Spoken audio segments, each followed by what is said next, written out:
Om Ajnanatimirandasya Jnananjana Shalakaya Chakshurunmilitam Dhena Tasmai Shri Gurave Om Namo Bhagavate Vasudevaya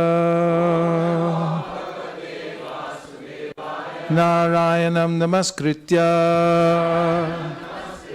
Naram Chaiva Narottamam Devim Sarasatim Vyasam Tato Jayam Udiraye.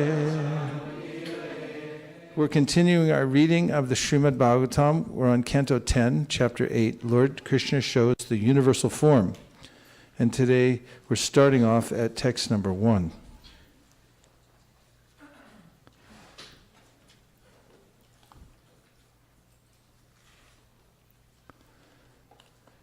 Shri Shukuvacha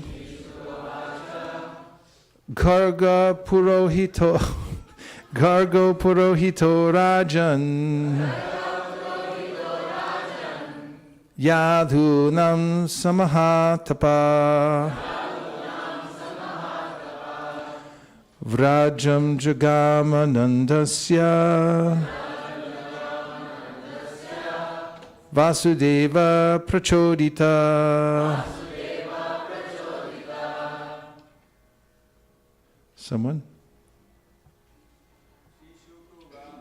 Shishukuvacha Garga Purohito Rajan Garga Purohito Rajan Yadunam Sumahatapaha Yadunam Sumahatapa Vrajam Jagamanandasya Vrajam Jagamanandasya Vasudeva Prachoditaha Vasudeva Vaishnavis Shri Shukuvacha Shri Shukuvacha Garga Purohito Rajan Garga Purohito Rajan Yadunam Sumahatapaha Yadunam Sumahatapa Vrajam Jagamanandasya Vrajam Jagamanandasya Vasudeva Prachoditaha Vasudeva Prachodita Shri Shukuvacha Shri Shukadev Goswami said,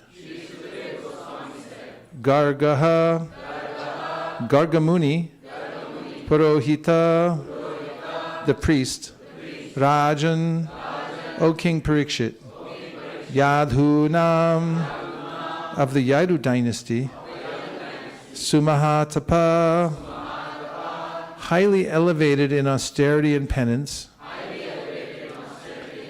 Vrajam, to the village known as Vrajabhumi. Jagama went. Nandasya of Maharaj Nanda. Vasudeva Prachodita being inspired by Vasudev.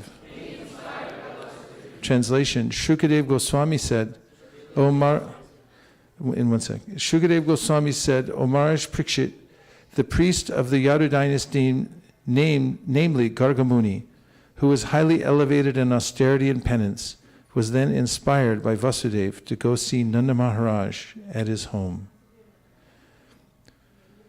Text 2. When Nanda Maharaj saw Gargamuni present at his home, Nanda was so pleased that he stood up to receive him with folded hands. Although seeing Gargamuni with his eyes, Nanda Maharaj could appreciate that Gargamuni was adhoksaja. That is, he was not an ordinary person seen by material senses. When Gargamuni had been properly received as a guest and was very comfortably seated, Nanda Maharaj submitted with gentle and submissive words. Dear sir, because you are a devotee, you're full in everything, yet my duty is to serve you. Kindly order me. What can I do for you? 4. O my Lord, O great devotee, persons like you move from one place to another, not for their own interests, but for the sake of poor-hearted grihastas, householders. Otherwise, they have no interest in going from one place to another. Srila Prabhupada's purport. As factually stated by Nanda Maharaj, Gargamuni, being a devotee, had no needs. Similarly, when Krishna comes, he has no needs, for he is Purna, Atmarama. Nonetheless, he descends to this material world to protect the devotees and vanquish miscreants. Paritranaya sadhunam vinashaya chatuskritam. This is the mission of the Supreme Personality of Godhead, and devotees also have the same mission. One who executes this mission of para upakar, performing welfare activities for people in general, is recognized by Krishna, the Supreme Personality of Godhead, as being very, very dear to him. Na chatasman manusheshu kaschin me priyakritamaha. Similarly, Chaitanya Mahaprabhu has advised this parupakar. He has especially advised the inhabitants of India. Bharata bhumete hoila manusha janmaja janmasarta kari karapur upakar. One who has taken his birth as a human being in the land of India, Bharatavarsha, should make his life successful and work for the benefit of all other people. On the whole, the duty of a pure Vaishnava devotee is to act for the welfare of others. Nanda Maharaj could understand that Garga Muni had come for this purpose, and that his own duty now was to act according to Garga Muni's advice. Thus he said, "Please tell me, what is my duty?" This should be the attitude of everyone, especially the householder. The Varnashrama society is organized into 8 divisions: Brahmana, Kshatriya, Vaishya, Shudra, Brahmacharya, Grahastha, Vanaprastha, and Sannyas. Nanda Maharaj represented himself as Grihinam, a householder. A brahmachari factually has no needs, but Grihi, householders, are engaged in sense gratification. As stated in Bhagavad Gita 244, Bhogaishvarya prasaktanam taya prahita chetasam. Everyone has come to this material world for sense gratification. And the position of those who are too attached to sense gratification and who therefore accept the Grahastha ashrama is very precarious. Since everyone in this material world is searching for sense gratification, Grahasthas are required to be trained as Mahat, great Mahatmas. Therefore, Nanda Maharaj specifically used the word Mahad Vichalanam. Garga Muni had no interest to serve by going to Nanda Maharaj. He had no interest to serve by going to Nanda Maharaj, but Nanda Maharaj, as a Grahastha, was always perfectly ready to receive instructions from a Mahatma to gain the real benefit in life. Thus, he was ready to execute Garga Muni's orders. So Krishna is compared to a blazing fire in the Shastras, as mentioned. And the living entities are like tiny sparks. When the spark becomes separated from the fire, it can't sustain itself. And depending on where the spark lands, it will respond in various ways. If it lands on a bog or marsh, then it will be extinguished. If it lands on a neutral place, it may last for some time, but it lands on some dry grass, it can ignite. In the same way, the living entities who are separated from Krishna are in various conditions of life according to the modes of nature. The ignorance mode being like a bog, and passion is more like a slab of cement, or sometimes described as smoky. And then the mode of sattva is like that dry grass, or as said in another analogy in the Bhagavatam, Partivad dharano dumas tasmaragnis trayimayaha tamasastu rajas tasmat sattvam yad brahmadarshanam. That ignorance is like the raw wood, and passion is like smoke, and fire is the sattva gun. Fire you can use very handily. And in the Gita, Krishna says, Purusha prakritisto hi bhunkte prakriti jangunan karanam gunasangosya sarasadyoni janmasu. As separated parts and parcels of Krishna, as we wander through the material world, our various good and bad fortunes are determined by how we associate with these 3 modes. if one associates with the lower modes of nature, then one will inevitably attain what we say is bad fortune. One will be in a suffering condition of life. Mode of passion means intense desires and work and longings. And mode of goodness means that one can begin one's investigation into the possibility that I'm not my body, but I'm something separate from the body. So the entire material world is provided for living entities who are wayward. That is, they have a seed of desire in their heart for material enjoyment. And Krishna provides this playground through which the living entities can explore 8,400,000 species of life. However, it's not the Lord's intention that the living entity should stay in the material world. In fact, He's always eager for each living entity to come back to the spiritual world and enjoy. There is no enjoyment in the material world. That's an important factor to consider. So don't even try it. The Bhagavatam says, Dharmasya hyapavargasya nartarto yopakalpate dharmasya dharmakantasya kamalabhaya hi smita. That if you advance yourself through the process of dharma and you get some reward materially, don't use it for sense gratification, but use it to inquire about the Supreme Absolute Truth. Next verse says, Kamasya nindriya pritir labo jivete yavata jivasya tattva jignasya narto yash jeha karmabhi. Life's desire should never be aimed at gratifying the senses. Rather, one should use whatever material facility one gets to inquire about the Supreme Absolute Truth, to ask the question, who am I and what is my relationship with the Supreme? And this is the actual purpose of creation. Of course, it has two purposes, as mentioned by the personified Vedas. When they're praying to the Lord, they say that the Lord's created this world for two reasons. One is to give living entities an opportunity to exhibit their desire for independence and try to enjoy separately from the Lord. And the other is that one becomes refined and regains his or her relationship with the Supreme and is able to go back to Godhead.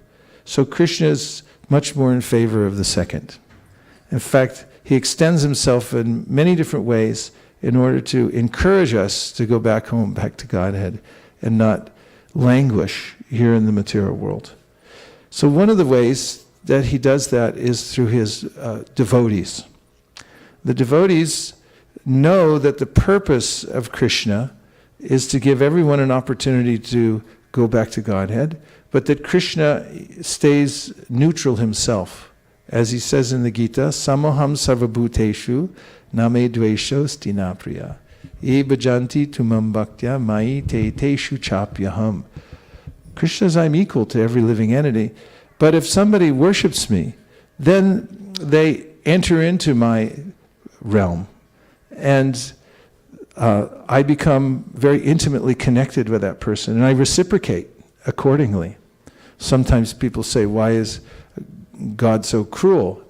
But actually, he's the most merciful because he's offering us our heart's desire, whatever that may be. Just the other day, I was at a corporate program.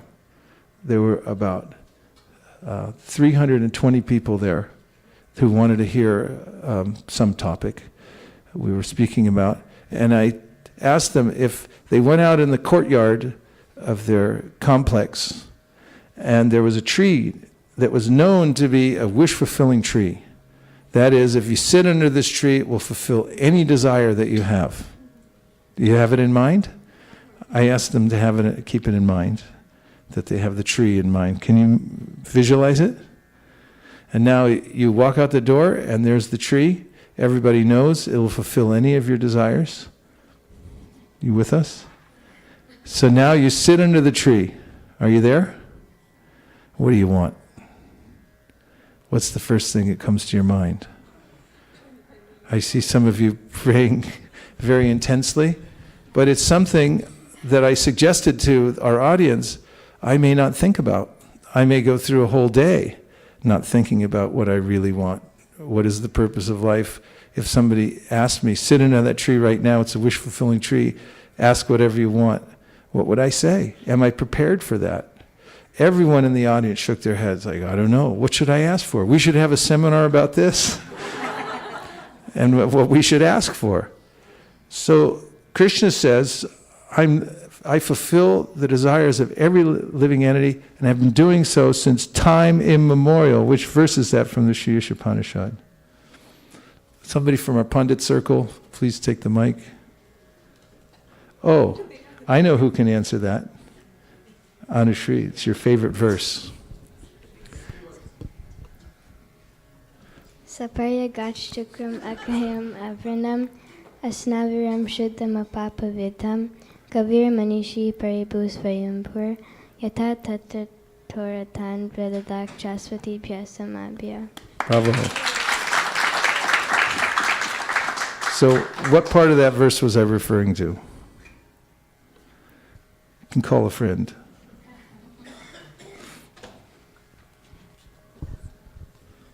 Pandits always help each other out. That's part of what happens when you're in the Pandit circle.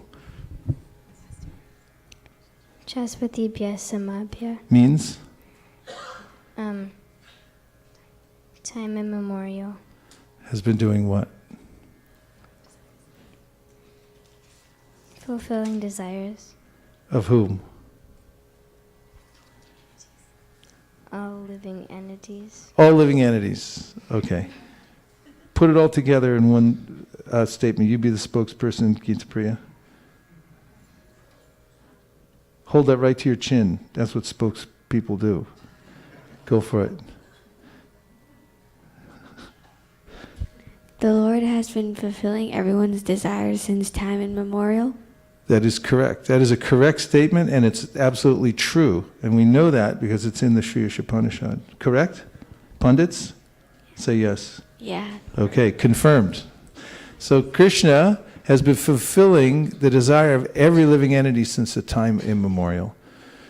So it's not Krishna's fault that one suffers in the material world, but because my desire is retrograde, therefore I put myself in disadvantaged situations.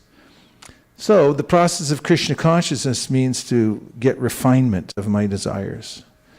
And I can best do that, as mentioned in this verse, by association with Mahatmas. This is mentioned throughout the Shastra, that the way in which one can transfer one's desires from material desires to spiritual desires is by association with Mahatmas. For instance, Mahat Sevam Dwaramahurva Muktes Tamo Dwaram Yoshitam Sangi Sangam Mahantas Te Samachita Prasanta Vimanyavak Surida Sadavoye. Who knows this verse? Who knows where it's from? Fifth canto. Fifth canto, first chapter. It's Rishabhadev's prayer. 5.5. It's 5.5.2. 5.5.2. This verse says that the gateway, the dwaram, is a seva to the Mahatmas, to great souls.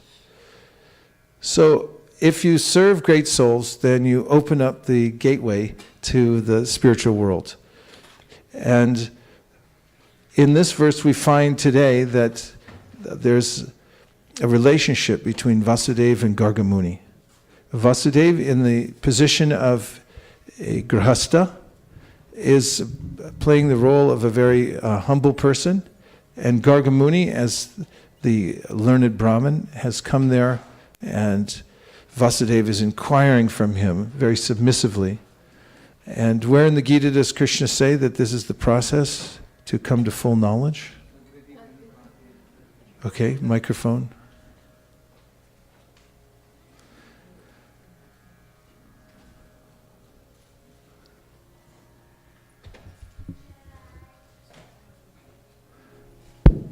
Tadvidi pranipatena pariprashnena sevaya updekshanti te jnanam jnaninas tattvadarshina. So mind that verse for us a little bit. In order to know the absolute truth, one should approach a saintly person with submission, humility, and do some service for him. That way we can... Yeah, these are like 3 gems. You want to make a necklace? Or you can make a bracelet out of this one. A bracelet. And you can put 3 beautiful gems on it. So, first one, pranipat, means the way of submission. If you become submissive, you offer yourself without any thinking that I already know something. Pranipat, that I'm empty so you can fill me up with knowledge. And then, pariprashnena, relevant inquiries. This is not so easy. For instance, if I say right now, do you have any questions? Everyone will take a minute, goes like, I don't know if I have any questions. It's not so easy to have questions, but when you're intensely engaged in devotional service, or any discipline for that matter, if you practice intensely when your Madanga teacher tells you to practice, then you'll come back to the next session with a lot of questions because you'll realize there are things that you don't know. So when we're intensely engaged in devotional service, we tend to develop more questions, relevant questions about how do I make advancement in devotional service. So this is pariprashnena. One should be ready to ask such relevant questions. And then sevaya means that one should serve such a person as we see Vasudeva serving Gargamuni. In the mood of service, what happens if you serve a great soul? The saffron particles from their heart, Celis. They become happy, and the saffron particles from their heart, it gets transferred to ours. That's very poetical. Can you tell us where you got that? The secrets of devotion, of how to do it, and how the process of devotion works is actually in the heart of a pure devotee. So simply by serving them, they teach us through their words and through their actions of how to do devotional service in this world and how to navigate. Yeah, and as you were problems. saying, when a pure devotee speaks, the vibration touches Krishna's lotus feet, where there are saffron particles. Then the sound vibration becomes mixed with the saffron particles from the lotus feet of the Lord, and when you hear it, it has a different quality. On the other hand, if you listened to somebody who's materially motivated, who actually wants to stay in the material world, who's making a livelihood out of teaching devotional service as his main purpose, then Sanatana Goswami says, Avaishnava makon girnam putam harikatam britam shravanam naivat kartavyam sarpochistam yatapaya, which means that he's a warning, don't listen to people who are materially motivated. Even if they're giving the same information, the effect will be different because it becomes contaminated with this other motive that the person has. So as indicated in this purport today, it's very important to submissively inquire from advanced devotees. Does anybody remember anything else from the purport? Yes. Go ahead. I just had a question, Prabhu. Is it okay to ask? Yes.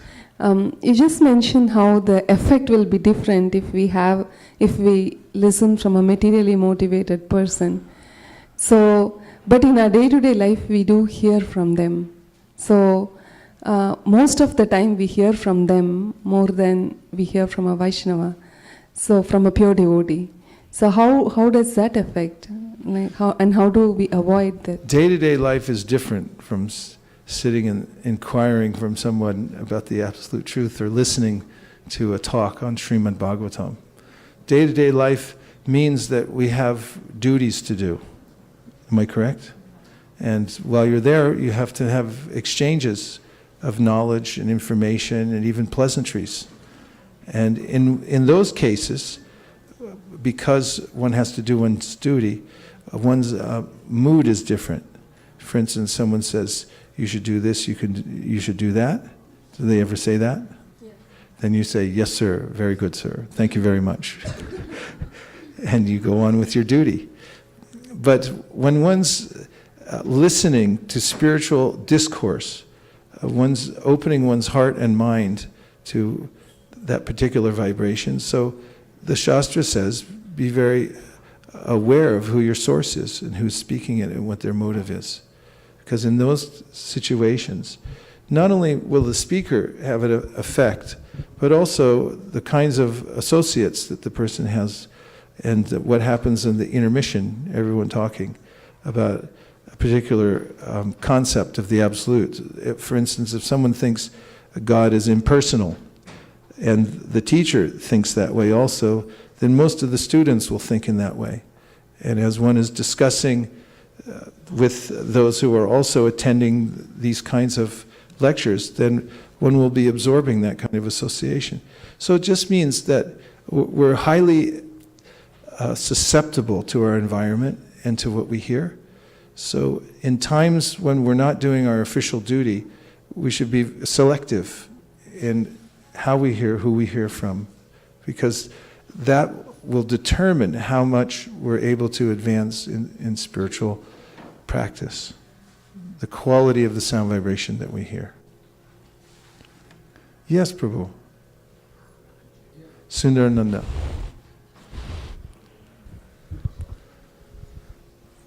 I just recollected this verse, Sushusho Shraddhadanasya Vasudeva Kataruchi Sayan Mahat Sevaya Vipra Punya Tirtha Nishevanan, in relation to how by serving the great souls one gets the path or the door to liberation opens, which is one gets the taste for hearing about Krishna Katha. Isn't that amazing? That's the first in the series of verses that Prabhupada and others like Jiva Goswami, Vishwanath Chakravarti Thakur explain the progressive path of devotional service. And that means that if one serves an advanced devotee, then one will naturally develop a taste for hearing about Krishna. And this is the sign that one's advancing in devotional service. As mentioned by Prithu Maharaj, a devotional service which is not contaminated, it's above the modes of material nature, has a particular quality. Lakshanam bhakti yogasya nirgunasya hitaritam. He says when it's nirgunasya, it's not affected by the modes of material nature. He says madguna shruti matrena mai sarva guhashaya manogatir avichina yata gangam basum budao. Lakshanam bhakti yogasya nirgunasya hidaritam ahaituki avyavahita ya bhakti purushottame. This means that upon hearing the subject matters about Krishna or by Krishna, one's mind becomes immediately attracted. And he says poetically, yata gangam basom budao. Just as the Ganga, it flows down to the sea and nothing can stop it. You can dam it up, but sooner or later it'll go around, underneath, over, or it'll break the dam, make it down there. But it goes. And in the same way, when our minds become purified by service to the Vaishnavas, then naturally they want to hear about Krishna more and more. The mind becomes attracted to hearing about the form, name, qualities of Krishna. And this, Lakshanam Bhakti Yogasya, this is the quality, the quintessential quality of pure devotional service, that you have an intense desire to hear about Krishna. And it is haituki avyavahita. It's unmotivated and uninterrupted. It goes on constantly, no stoppage. Not that I want to stop and see a movie, because now I'm exhausted from hearing about Krishna, so I want something else. But one can tell that one's spiritual enthusiasm has become piqued by service and association, by the intensity of one's desire to hear. So, shushu shro shradhanasya vasudeva kata ruchi. Ruchi means taste. And one day, Prabhupada in Los Angeles, he stayed there for several months at a time because he found it favorable for translating his books there. And he said to the devotees in the assembly, devotees would be packed into the temple room, kind of like this, every day, listening to the Bhagavatam class. And Prabhupada then stopped partway through the class and he said, "This is Ruchi." He said, "Practically I say the same thing every day." He said, "But you come back every day and listen." He said, "This is Ruchi. This is taste. You have a taste for hearing." So if you notice that taste increasing, that I want to come back, I want to hear, somebody says, "Let's go to the ball game." You say, "But there's a class going on. I can't miss the ball game." Ball game. And so this means ruchi, means taste. And one gets this favorable condition, the most favorable condition one can attain by service to the Mahatmas, just as we see here. Question? Comment? Okay? Everyone all right? You're better than all right. You're way above all right. Okay, text number 5.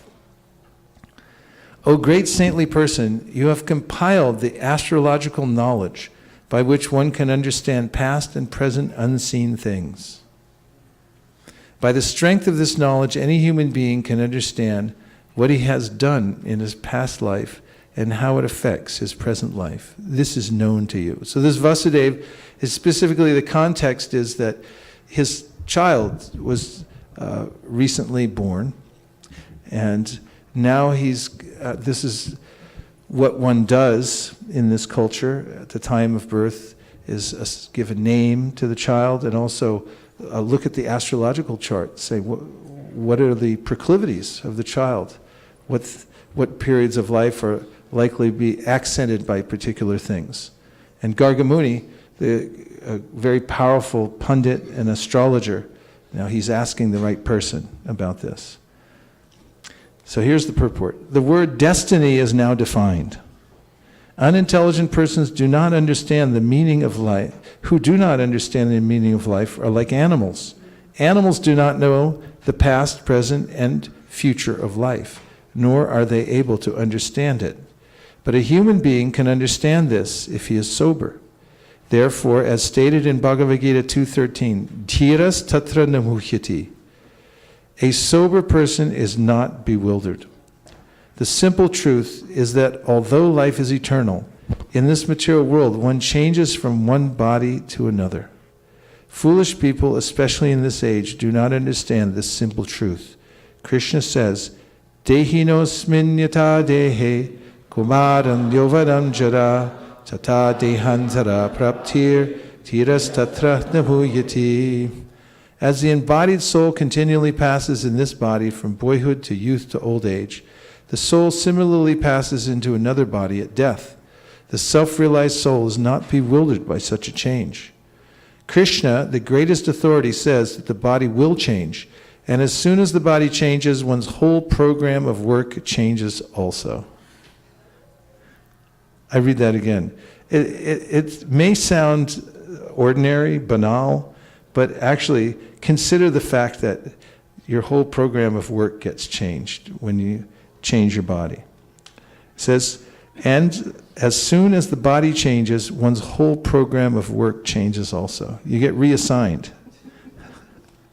Today I am a human being or a great personality, but with a little deviation from nature's law, I shall have to accept a different type of body. Today I am a human being, but tomorrow I may become a dog. And then whatever activities I have performed in this life will be a failure. This simple truth is now rarely understood, but one who is a dhira can understand this.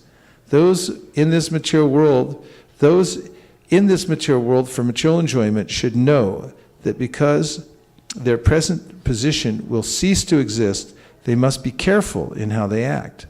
This is also stated by Rishabhadeva. Nasadu manye yata atmano yam asan api kleshada asadeha. Although this body is temporary, as long as we have to live in this body, we must suffer. Whether one has a short life or a long life, one must suffer the threefold miseries of material life. Therefore, any gentleman, dhira, must be interested in Jyotish, astrology. Nanda Maharaj was trying to take advantage of the opportunity afforded by Gargamuni's presence, for Gargamuni was a great authority in this knowledge of astrology, by which one can see the unseen events of past, present, and future. It is the duty of a father to understand the astrological position of his children and do what is needed for their happiness. Now, taking advantage of the opportunity afforded by the presence of Gargamuni, Nanda Maharaj suggested that Gargamuni prepare a horoscope for Nanda's two sons, Krishna and Balaram. Oh, what a horoscope that's going to be. Do you have any comments or questions about the purport? Yes. And somebody just called in immediately to ask a question. Hare Krishna Maharaj. I was just meditating on that line that when you have changes, one's whole program may get changed, and I was thinking how much that's even true in one's particular life. If the health changes, and maybe one particular service one cannot do, the whole program may change, and even if there are psychological changes, the whole program may get changed. So it's quite tenuous situation even in this life. Yes, very much so. Always changing, and sometimes somebody's a big shot, has a lot of money, influence, and then they go to jail, and their program changes. Because now, like, you have a different duty now. Now your duty is to sit here and pay the price to society. And we don't have that much say over it. Even those who are very careful about the way they move through the world will find themselves in various situations in life. We're in many ways quite helpless about that. And definitely, as the body changes, you find yourself with different duties. As a child, your duty is play hard. Then you got to go to school. And then later on, you have to work hard so you can pay the bills. And then you got to work hard so you don't die. And it goes on and on. Yes? Hare Krishna Maharaj. Hare Krishna. It was nice to hear how this material world has been created by Krishna for two reasons. One is to allow us to fulfill our propensity for material enjoyment, and the second one to refine ourselves, and he wants us to take the second one. Yes, and consider the fact that Krishna's providing for every living entity on a material level. If you look around, just as Jesus said, he told his disciples, go look at the field and watch the birds and see how all their needs are being fulfilled naturally. So in a similar way, living entities, by the arrangement of the Supreme, are given all facilities materially. For instance, right now, we have nice air we can breathe. And we're given this body as a facility too. It's held together quite seamlessly for the most part. I mean, there are parts that fall, warranties run out here and there. But still, it's quite a nice little robot. You can move around and do stuff, pick things up, taste things, do whatever you want. And so similarly, Krishna also fulfills the spiritual desires. When somebody has a desire to understand Krishna, then in the Gita, Krishna says, Tesham satata yuktanam bhajatam priti purvakam tanami puti yogam tam yenamam upayantite. When somebody really wants to know me, then I enliven that person from within the heart. And furthermore, he gives all kinds of association. He arranges, for instance, with little boy, Dhruva Maharaj, who was 5 years old, and when he left the house, his main objective was to find God because he wanted revenge against his father. But still, Krishna made an arrangement that he met a guru, Narada Muni, because he had such an intense desire.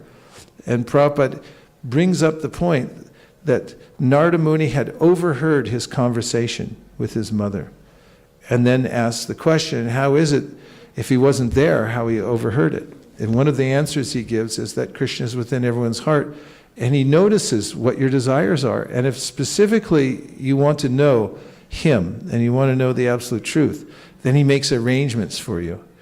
Just as a moth, it's born, it's provided its food. So why wouldn't he fulfill the desires of the living entities who are sincerely inquiring about the purpose of life. Yes. Yes.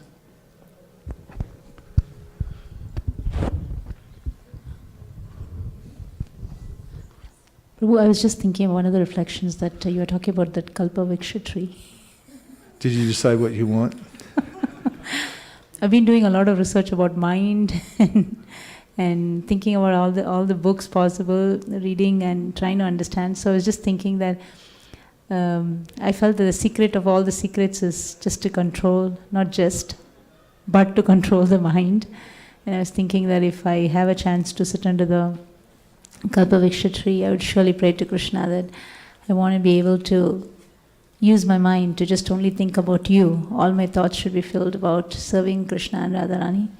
And if that's there, then it doesn't matter if the robotic body falls, gives way. You're not connected to it anyway. Pretty good. First person I've heard take a stand on this one. I like it too. That's very nice to ask. What a prayer. Please let me be able to fix my mind on you. Yeah, the mind is tricky. It has an intuitive part and also a deeper reasoning part. And it's known to be either a friend or an enemy. If we're able to remember Krishna by regulating our mind and thinking of Krishna and developing a taste, then it becomes our friend. Otherwise, it's our enemy. And at any time, it can put us in a disadvantaged situation. I was also thinking about the article written by Chaitanya Charan Prabhu on that. He mentions that how we have, if we are not in the temple, now I'm able to talk directly to all devotees, but if I was at home, I would probably call on a telephone.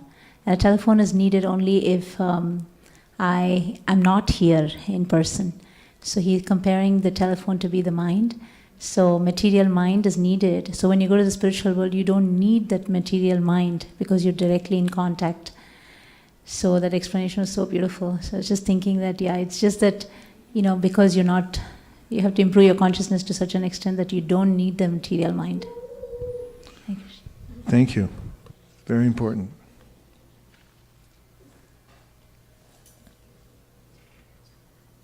A question, Prabhu. How Just from online? No, here. Oh, this is you. Yes. Okay. No telephone.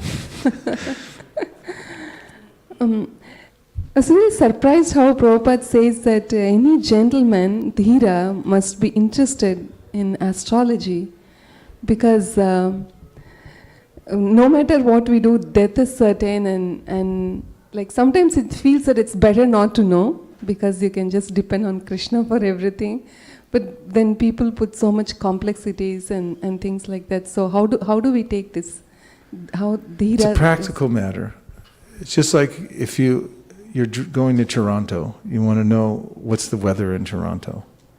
And so you look and you see on your phone, and it'll say it's going to rain. So then what do? And you bring a raincoat and bring shoes that will stand up to a flood. So the same way, Pradyumna asked Prabhupada, he said, Prabhupada, how does astrology fit into our Siddhanta? Or he said, is it in our Siddhanta? And Prabhupada said, no. He said, but if you know it's going to rain, you take an umbrella.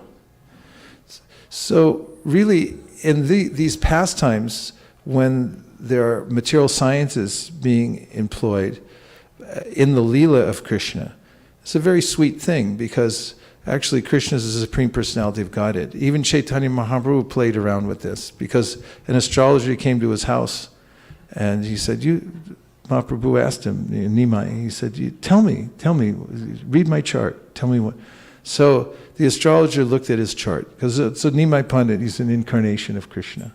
So his chart will be something amazing. When the astrologers, there are different kinds of astrologers also.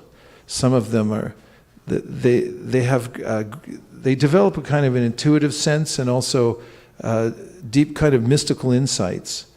Like in Prashna, there's a way in which people answer questions and they calculate what your question is before you even ask it. I've been to one of these people. When I was a complete skeptic, I was living in South India, and one of my friends was studying astrology from this Prashna master. And I said, oh, that's all right, I'm not interested. No, you come, I'll bring you in, you listen. So there was a big line of people waiting to get in, and I went there. He said, first you write your questions on a piece of paper, put it in your pocket. So I went in there with my 3 questions. And sat down, he did a bunch of notations and everything like that, and he told me what my questions were. I didn't even care about the answers, to be honest.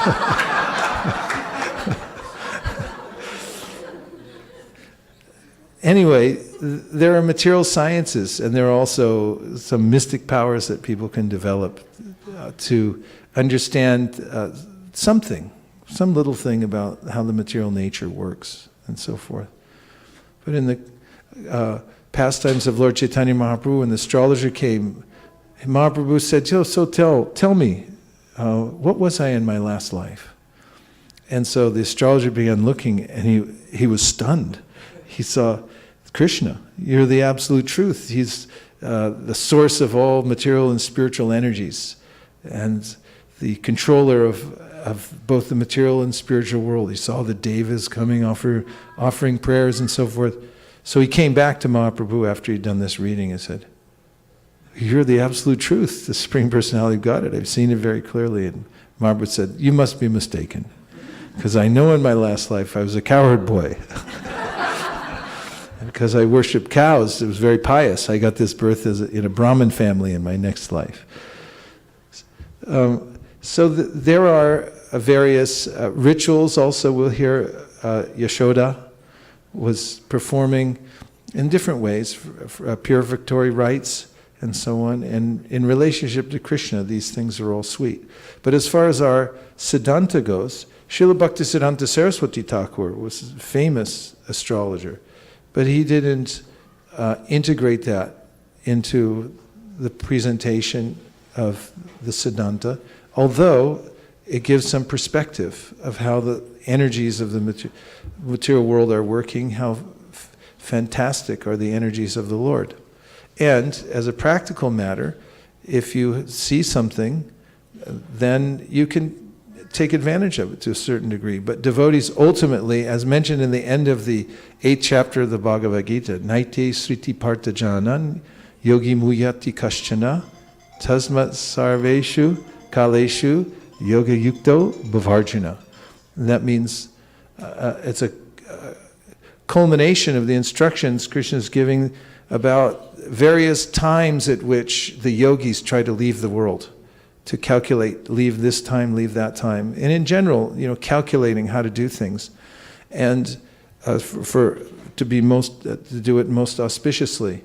But Krishna says the devotees, although they know these 2 paths, they're never bewildered because they're always engaged in devotional service. They're not so much concerned with that. Another verse that would apply to that is Narayanak paraksarvena kutaschana bhibhiti swarga pavarga narakeshu apitul yarta darshina. For a person engaged in pure devotional service, heaven and hell are the same. Make no distinction, because wherever that person goes, he or she is engaged in the same service, with the same mood of bhakti, and doesn't see any differentiation, isn't concerned with what the external environment is. So one can take help and consult, but ultimately the devotees depend on Krishna. And the next verse says, my Lord, this is Vasudeva speaking to Gargamuni, you are the best of the Brahmanas, especially because you are fully aware of the Jyoti Shastra, the astrological science. Therefore, you are naturally the spiritual master of every human being. This being so, since you have kindly come to my house, kindly execute the reformatory activities for my 2 sons. Purport: the Supreme Personality of Godhead Krishna says in Bhagavad Gita 4.13, Chatur Varnyam Maya Shrishtam Gunakarma Vibhagashaha. The 4 Varnas, Brahman, Kshatriya, Vaishya, and Shudra, must be present in society. The Brahmanas are required for the guidance of the whole society.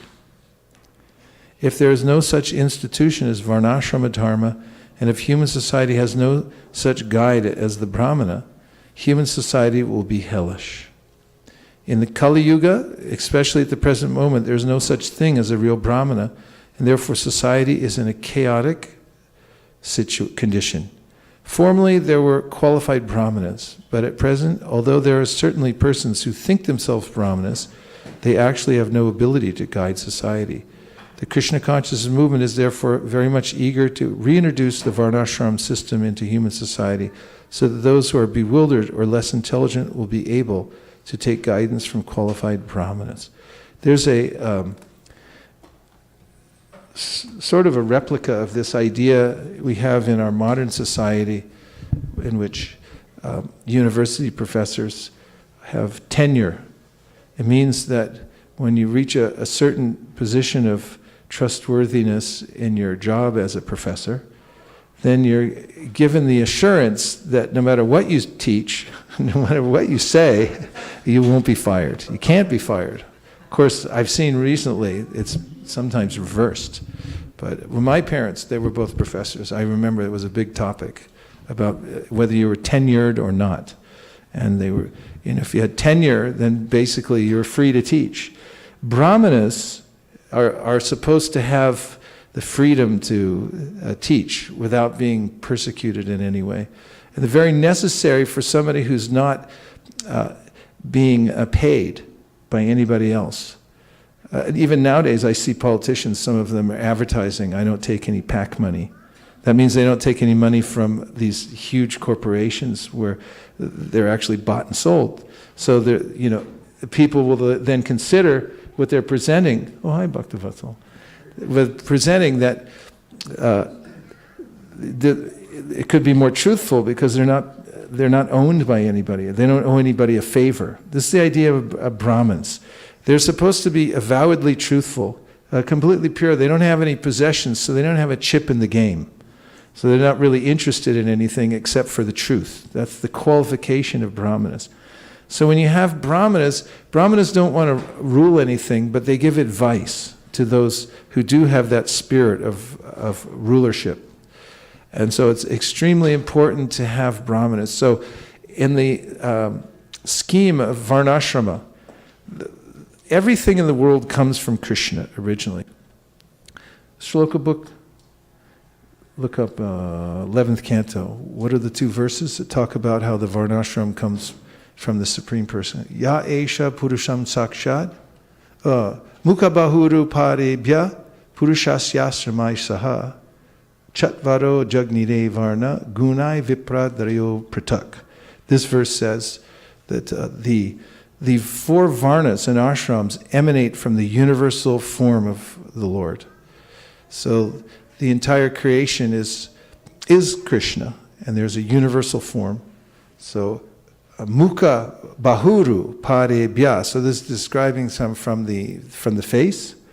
Mukha Bahuru Parebhya Purushasya Shamai Saha Chatvaro Jagnire Varna Gunar Vipra Daryo Pratak. From the face comes the Brahmanas. Then from Mukha. No microphone. These are the last of our pundit circle? 1, 2. Okay, go ahead. Okay. Each of the 4 social orders headed by the Brahmanas was born through different combinations of the modes of nature, from the face, arms, thighs, and feet of the Supreme Lord in his universal form. Thus the 4 spiritual orders were also generated. Yeah, so Mukha, Bahu, Uru, Parebhya. So Mukha means that from the face, the head, the arms are the Kshatriyas, the waist is the Vaishyas, and the feet are the Shudras. We really don't want to do without any of those, right? But if you were going to pick one that you really couldn't do anything without, it's the head. We generally, if somebody attacks us, we generally don't lead with our head. The arms come out for protection. And if we want to go far distance, we don't walk on our head. So the head is especially important in society. There has to be a class of people who are developing truthfulness and who are not bought and sold by anyone else, so that they can tell the truth and they can teach straightforwardly.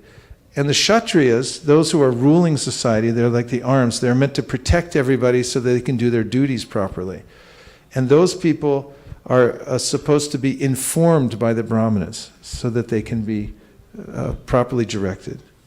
The Vaishyas are very necessary because they take care of agriculture. Krishna says in the Bhagavad Gita, Anand bhavati bhutani, that food grains are vital for human society. As Prabhupada used to say, you can't eat nuts and bolts. Oftentimes, I think in a modern context, if I just have enough buildings around me and skyscrapers and so forth, hey, we're good. But actually, when it comes down to it, there are certain things you have to have. You have to have fruits, vegetables, grains. Otherwise, you can't survive. And the Shudras, it's really hard to find. Shudras are talented laborers. They know how to do stuff. They know how to fix things. They know how to make things. And so all four are necessary. They're the parts of the body, but the Brahmanas are especially important. Yes? Oh, I was just remembering that in the Purusha Shukta as well, it is described how the four Varnas are coming from the different parts of the Lord. Let's do the verse. Let's hear it. Brahmanosya mukhamasit bahurajanyakritah uru tadasya yat vaishyah padbyagum shudro ajayata. Yes. So this Purush Shuktam is a prayer which is at the beginning of creation when the Devas are doing a yajna and they're observing the universal form of the Lord. Nice application, good verse. I was just thinking about the astrologing thing, and astrologers usually, I've heard one of the astrologers who was a devotee was mentioning that you can use astrological charts to see about a child's inclination to take a particular occupation. So he had done a chart like that for some of us. So I was just thinking that it's practical to use it so that, if suppose a child is made to become a good businessman, then maybe go to an MBA school. If he's actually supposed to be good in teaching, then probably become a professor, things like that. Yes, the very practical ways in which one can see how to position oneself to the greatest advantage in the material world. If you know it's going to rain, take an umbrella. So I just had a question about astrology in context of, the Vedic system where it's all, everything is related and integrated, so every part of life has a sacrifice or, a puja that is done at that stage of life. So, in the modern day, we don't really have this whole system and function together. And so, is it okay that some, parts such as astrology are taken so seriously, given that the whole system is not fully in place? This is especially mentioned in the Bhagavatam, and Prabhupada emphasizes it throughout the Chaitanya Charitamrita, that we have fragmentary knowledge, we have less than qualified brahmanas, that by birth, the Shastra says, Kalo Shudra Sambhava, everyone's born in a disadvantaged situation. But Kalir dosha nidhe rajan asti hiku mahadguna kirtana deva krishnasya mukta sangha param vrajet. Means that in the Kali Yuga, even though it's an ocean of faults, there's one good thing. And that is just by chanting the names of God, one can attain perfection. This is also mentioned by our recent acharyas, like Jiva Goswami says that even as we perform our various rituals, whatever they may be, it has to be preceded by and followed by the chanting of the holy names. Otherwise, it won't have effectiveness. So we don't, although we observe many of these kinds of things, and yes, because we understand that we have fragmentary knowledge and all the different departments don't fit together perfectly, then we depend mostly on the Panchatrikividi, it's a simplified way of following the worship of Krishna. The Vedic system is no longer possible in this age, but Panchatrikiviri is a very much simplified way of worshiping Krishna, and the Bhagavat Marg, hearing Srimad Bhagavatam and chanting Hare Krishna. And if one is engaged in those things, then, for instance, as far as livelihood goes, Prabhupada writes in one of his purports, as far as livelihood goes, one should be inventive. It's not so precise that, although you may find proclivities, you may also find some difficulty in getting trained in that way. But one way or another, you should find your way to continue your process of bhakti and maintain yourself somehow or other. Better if you can triangulate and find your right proclivities, just as much as finding out from good counseling how to conduct yourself in your career and so forth can be helpful. So any kind of advantage that we can get will help, but don't depend on it in Kali so much as the all in all. Yes?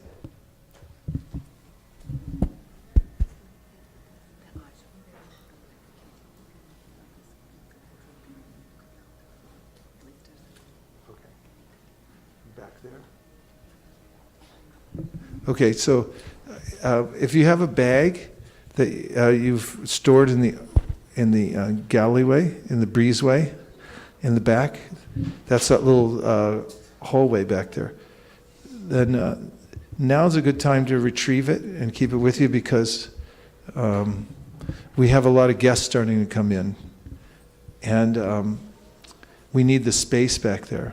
So any inconvenience regretted. But if you have a bag, just bring it with you. I think I have mine, so I'm good. Okay. Yes, Sundarananda Prabhu. Is everyone satisfied? Okay? You're happy, right? Okay, good. Yes, Prabhu. I just wanted to mention one verse which is from Bhagavatam. Ata pumbir duda shreshta varnashrama vibhagasaha swanastu tasya dharmasya samsiddhir haritoshanam. So ultimately all the prescribed duties are meant to please the Supreme Personality of Godhead, even the varnashram system. Yes, very important. So that's also the next verse I think you found. It's right after the Mukhabahuruparebhya Purushasya Ya Esham Purusam Sakshad Atmam Prabhavam Ishvara Na Bhajantya Vijananti Stanat Brasta Padantyata. This verse then goes on to say a similar thing, and that is that if you're in the Varnashram system, but you disrespect Krishna, and the full purpose of it is to samsadir haritoshanam, to please Krishna, then practically speaking, you'll fall down from your position. So nice application and good verse. Ata pumbir dvijashreshta varnashrama vibhagasha swanististasya dharmasya samsadir haritoshanam. Haritoshanam means satisfying Hari, Krishna. That's the purpose of the Varnashrama system. It's not meant for any other reason ultimately. And that should be the goal of one's life also, to please Krishna. So if you please Krishna, then you'll naturally be successful and happy. Now I'm going to read the next verse. And the next verse is 7, and it says, Gargamuni said, "My dear Nanda Maharaj, I am the priestly guide of the Yadu dynasty. This is known everywhere. Therefore, if I perform the purificatory process for your sons, Kamsa will consider them the sons of Devaki." Purport: Gargamuni indirectly disclosed that Krishna was the son of Devaki, not of Yashoda. Since Kamsa was already searching for Krishna, if the purificatory process were undertaken by Gargamuni, Kamsa might be informed, and that would create a catastrophe. What would it create? It may be argued that although Gargamuni was the priest of the Yadu dynasty, Nanda Maharaj also belonged to that dynasty. Nanda Maharaj, however, was not acting as a Kshatriya. Therefore, Gargamuni said, "If I act as your priest, this will confirm that Krishna is a son of Devaki." So, Krishna was prophesied. He was to be the 8th child of Devaki. And the prophecy that Kamsa heard on the wedding day of Devaki and Vasudeva was that the 8th son of Devaki will kill you. And Kamsa was already paranoid because he had heard, I know it's a psychological term, he had heard in his previous that in his previous life he was Kalanemi and he had been killed by Lord Vishnu. So he was already predisposed to be afraid of Vishnu or any mention of him. That was his mentality in life. And now when he heard this prophecy that came from the Devas on the wedding day of Devaki, he was about to kill Devaki on her wedding day. And then Vasudeva, the husband of Devaki, talked him out of it. So what he did was he killed the first 6 children of Devaki. And it's a long story about that because they had been the sons previously of Marichi. And they had been cursed to die at the hands, see if I get this right, of the no, it gets a little convoluted. Anyway, they had offended Hiranyakashipu. You'll find the section. I think it's in the, do you know where it is? Well, let's make it a simpler until I find the purport. They had made an offense and were cursed that they would take birth in this Leela and be killed one after the other. So they represent, according to our acharyas, various anarthas that one has to overcome before one can come close to Krishna. Kama, Krodha, Lobha, Moha, Mada, and Matsarya. Lust, anger, greed, envy, and so on. And so Kamsa was killing these children. The 7th pregnancy of Devaki was actually Balaram, who moved from the womb of Devaki to the womb of Rohini, so it appeared as if Devaki had had a miscarriage. So this is very confusing to Kamsa, because Kamsa then thought, now do I count that one or not? And this is one of the problems with trying to triangulate and have to beat the system here in the material world. You may have everything lined up and then something will go sideways and you're not exactly sure whether it's going to work or not. Nobody knows, ultimately. So then when the 8th son came, then another thing happened, which was the child Krishna was born to Devaki and Vasudeva in the prison.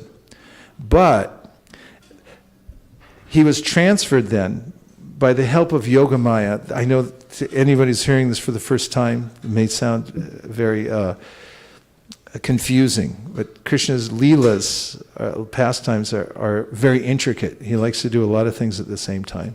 But it's Janamashtami, so we have to discuss all these things. So, by the help of the internal potency of Krishna, who organizes his pastimes in the world, Yogamaya, the prison guards fell asleep, the locks fell off from Vasudeva.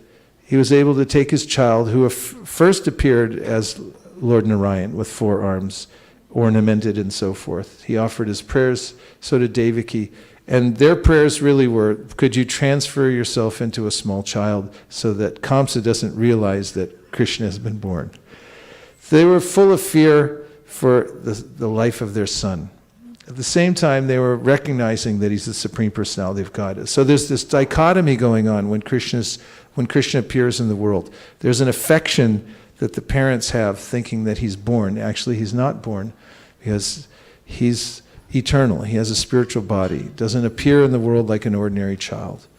So Vasudeva takes the baby child and is going across the Jamuna into the town of Nanda Maharaj, where Yashoda has just given birth to a girl, baby girl. However, due to the labor in childbirth, exhaustion, She didn't know she gave birth to a boy or a girl. Nanda also, and Nanda didn't know either, nobody knew, but under the spell of Yogamaya, Vasudeva then switched the children, left Krishna there with Yashoda, and picked up the girl who was actually the internal potency of the Lord, Durga, and brought her back to the prison. The shackles went back on, the doors closed, and the next day, when Kamsa found out the 8th child had been born, then he rushed to the prison to kill the child, because he thought, this will finish it, then I'll be safe. So when he got there, he found out it's a girl, which wasn't according to the prophecy. So then Devaki's pleading with him and saying, don't kill this child because it's a girl. How could you kill a girl anyway? And besides, it doesn't match with the prophecy. But Kamsa was so eager to make himself safe from any kind of danger that he attempted to kill the child by dashing this newborn baby on the stone of the prison.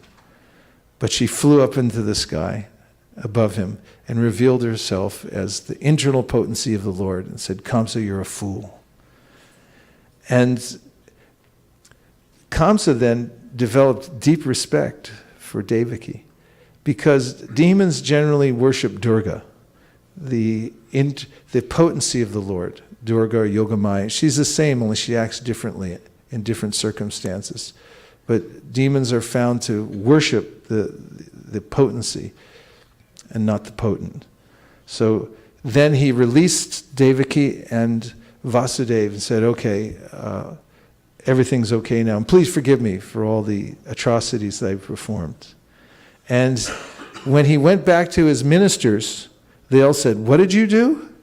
No, you should go, now you should have a campaign to kill all the children in Vrindavan and Gokula, every child. So they went on a campaign killing everyone. This was the atmosphere at the time. That's why when Gargamuni came, he said, we can't have this publicly because there are people searching. The agents of Kamsa were searching to find out where is this child to kill him. So they did it secretly. This is what he's suggesting, to do it secretly within a place that no one would recognize, that there's a name-giving ceremony going on for a child. Did you find it? Okay. So it's 10th canto, 85th chapter, verse 47 through 57. That's what I found. No, 10th canto, 2nd chapter in the purport. 4th and 5th, okay. 10th canto, 2nd chapter, 4th and 5th verse. We'll get to see what yours is in a minute. You found it also. Okay, let's look at yours. Is that where it is? 10:8? We're unraveling the great mystery, looking for evidence. So this verse says, besides the Sanskrit, it's translated into English.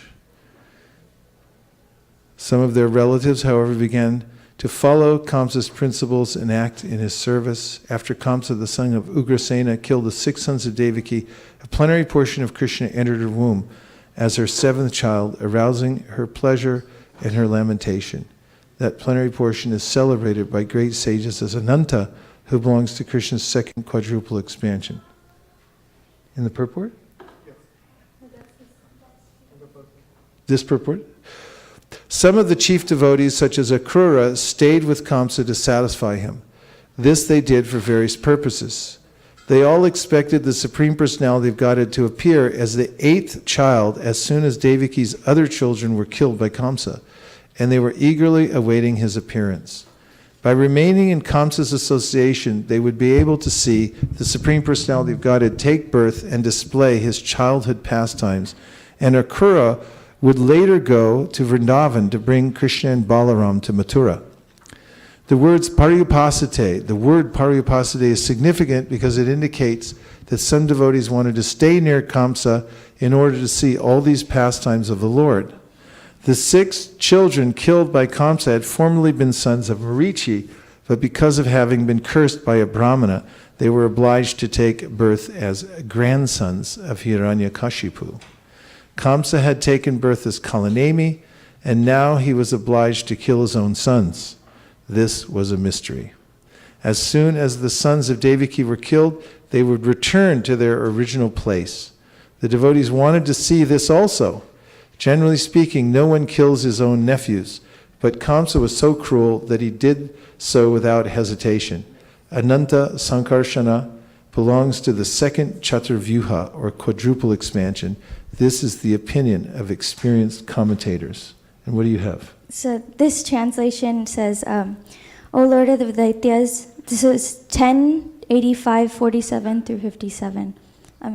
So it says, O Lord of the Daityas, during the Manvantara Swayambhuva, 6 demigod-like sons were born in the womb of Urna Devi, the wife of Maharishi Marichi. Seeing Brahma running after his own daughter, namely Saraswati, they mocked him. As a result of this sin, Hiranyakashipu Shakshat Kalanemi Kshetre, they took demoniac births as the sons of Kalanemi, who was the son of Hiranyakashipu.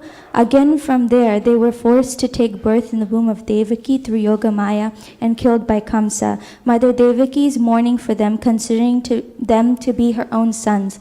Presently, they are residing in your abode. To alleviate her maternal sorrow, I will take them away from this place to meet their mother.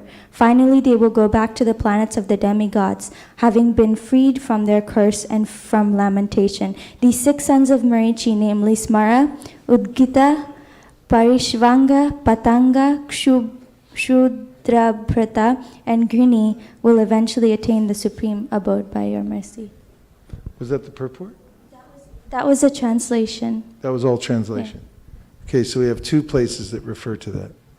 Okay, good. Nice. Nachari Armarman, Nachari Armarman, Nachari Armarman, Nachari Armarman, hey, Nachari Armarman, Nachari Armarman, Nachari Armarman, Nachari Armarman.